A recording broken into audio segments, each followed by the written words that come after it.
मैं बात करूंगी, मुझे ज्वाइन कर रहे हैं वफाकी वज़ीर इत्तलात व नशरियात फवाद चौधरी साहब। फवाद चौधरी साहब की आज कैबिनेट इजलास में तारीफ़ भी की है, प्राइम मिनिस्टर साहब ने उनकी कारकर्दगी की। अस्सलाम वालेकुम, बहुत बहुत शुक्रिया फवाद चौधरी साहब आपका। हमें याद है जब आपने साइंस और टेक्नोलॉजी की वजारत संभाली थी तो इतनी ड्राई सी वो वजारत लगती थी, लेकिन बाद में जब आपने काम किया तो लोगों को पता चलना शुरू हुआ कि ये भी कोई वजारत है।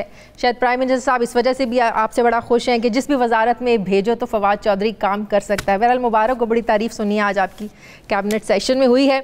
अच्छा फवाद चौधरी साहब, जैसे मैंने अपने इंट्रो में बोला कि 1970 के अलावा कोई ऐसा इलेक्शन नहीं जहाँ पर इंतखाबात में धांधली के इल्ज़ामात ना लगे हों। अब आप लोग इस पर अगर काम करना चाह रहे हैं, इंतखाबी इस्लाहात आप लोगों ने तजवीज़ की हैं, लेकिन इलेक्शन कमीशन कहता है कि हमें ब्रीफ नहीं किया गया, हमारे साथ डिस्कस नहीं किया गया। अपोजिशन कहती है कि हम आप लोगों के साथ बैठ नहीं सकते।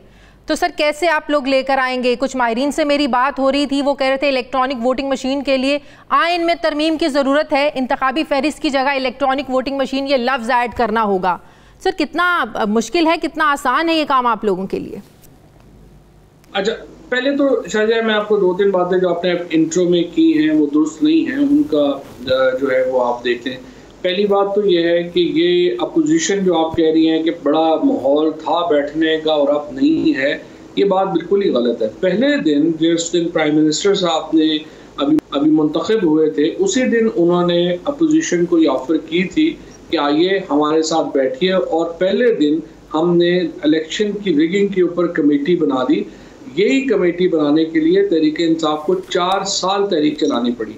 सो पहली ऑफर वज़ीर-ए-आज़म साहब की तरफ से ही हुई थी अपोजिशन को कि आइए मुज़ाकरात करें। अपोजिशन का मसला क्या है? आप उनसे बात करें कि आइए फॉरेन अफेयर्स पर बात करें, वो कहते हैं नहीं पहले हमारे केसेस ख़त्म करें। आप उनसे कहें फैक्टफ में मामले हैं, वो कहते हैं नहीं पहले हमारे केसेस ख़त्म करें। आप उनसे कहें इलेक्शन में इस्लाहात चाहिए, वो कहते हैं नहीं पहले हमारे केसेस ख़त्म करें।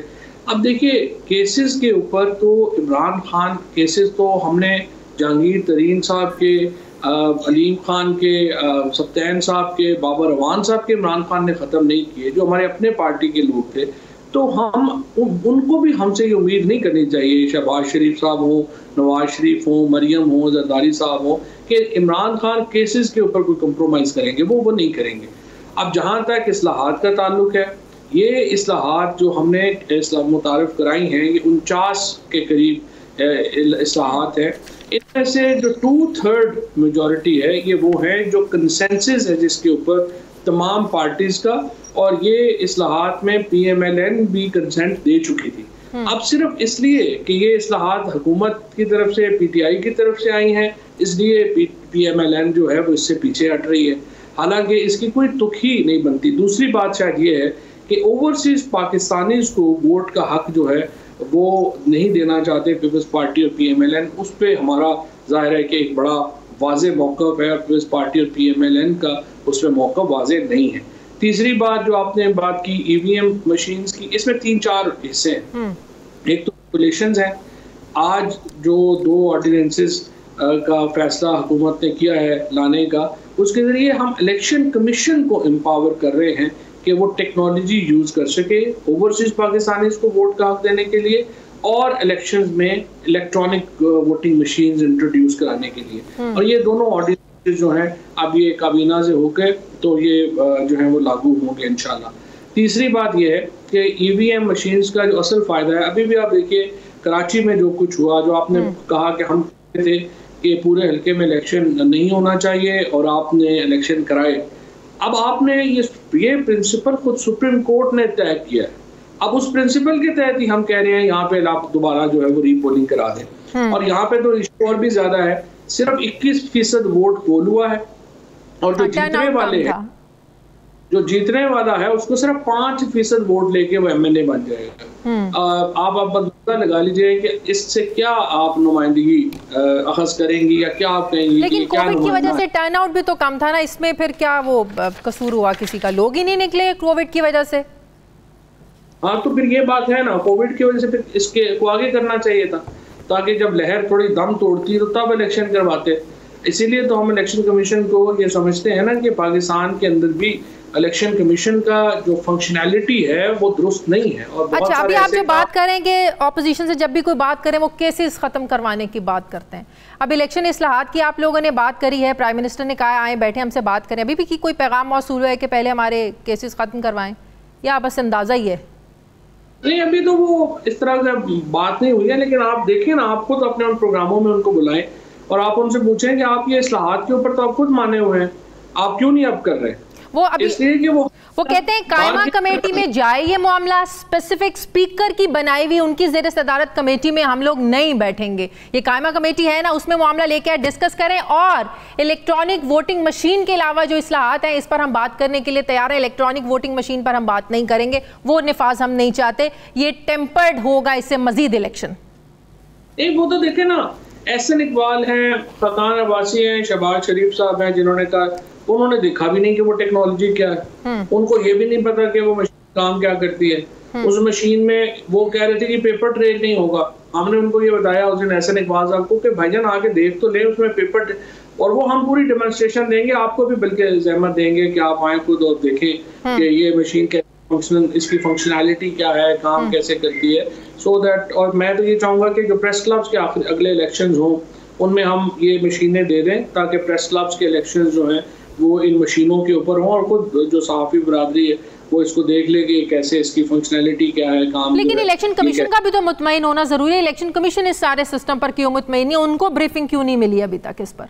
नहीं, ये मैं आपको बता दूं कि ये एक खबर जो शायद ट्रिब्यून में आई थी, ये खबर 3 साल पुरानी है, जब इलेक्शन कमीशन ने इसके ऊपर रिजर्वेशन का इजहार किया था। उसके बाद इलेक्शन कमीशन ने एक अपने तकरीबन 37 पॉइंट्स जो हैं वो डाले, RFPs डाली और कहा इसके मुताबिक होनी चाहिए मशीन। अब ये जो अभी मशीन है ये एग्जैक्टली इलेक्शन कमीशन की जो लेड डाउन शराइत हैं उन तमाम को पूरा करती है, और इलेक्शन कमीशन सारे मामले में ऑन बोर्ड भी है, और वो कमेटी का भी जिसको जो है वो इस वक्त जो प्रेसिडेंट साहब जिसको हेड कर रहे हैं, और वो इलेक्शन कमीशन की नुमाइंदगी जो है वो उसमें मौजूद है, और वो हर जो मीटिंग होती है उसमें आते भी हैं और अपनी सजेशंस। फवाद चौधरी साहब, टोटल कितनी मशीन्स रिक्वायर्ड हैं? एक खबर भी मैं पढ़ी थी, कुछ लोगों से बात भी हो रही थी कि 8 लाख मशीनें हैं जो आप लोगों ने मंगवानी है, फिर 160 अरब रुपए की लागत आनी है इस सारे चीज़ों पर। तो फिर सवाल ये पैदा होता है, लोकली हम लोग मैन्युफैक्चर कर सकते हैं अपनी मशीन्स को, इनको? नहीं, ये टेक्नोलॉजी तो हमारी अपनी है, ये तो हम लोकली मैन्युफैक्चर, और क्या ये 150 अरब रुपया तो इसमें बिल्कुल भी नहीं, ये तो चंद अरब रुपये जरूर होंगे, क्योंकि देखिए ना, एक हिसाब लगा लीजिए, कोई 200-250 अगर पोलिंग स्टेशन हो तो आपको अराउंड वही 400 के करीब मशीनें जो है वो चाहिए होंगी फी हल्का। अगर आपको 350-400 मशीन चाहिए होगी, और fee machine cost I think will be about 75 to 85,000 rupees.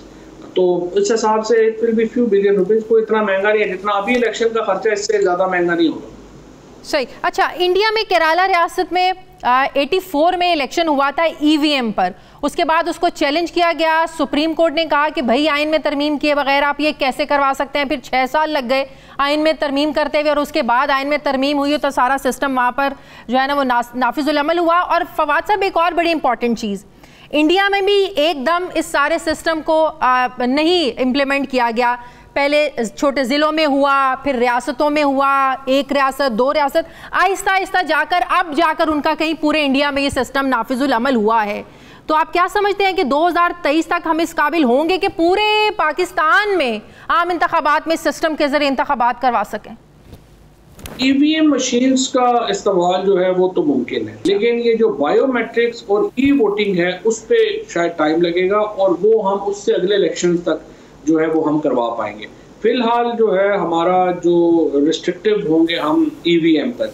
अच्छा, बायोमेट्रिक्स में क्या है, प्रॉब्लम क्या है कि फॉर एग्जांपल आप अभी भी अपने मोबाइल फ़ोन को रजिस्टर कराने जाती हैं कभी, तो आपने कभी देखा होगा कि जो मशीन है वो आपके अंगूठे के निशान नहीं पकड़ती, और कई लोगों के निशान वैसे ही मिट जाते हैं, तो वो उसकी वजह से आइडेंटिफिकेशन का प्रॉब्लम आ जाता है। अब यही ये जो असल प्रॉब्लम यहाँ पे किया गया वो ये इसमें बायोमेट्रिक्स में आया है। मशीन EVM में कोई ज़्यादा प्रॉब्लम नहीं है, वो बड़ी बेसिक मशीन है, और उसमें जब आप वोट डालते हैं तो आपका इलेक्ट्रॉनिक वोट भी कास्ट हो जाता है, और उसके साथ ही आपका वोट भी प्रिंट हो जाता है। और वो हमारी लोकली मैन्युफैक्चर्ड है, राइट? ये हमारी लोकली मैन्युफैक्चर्ड।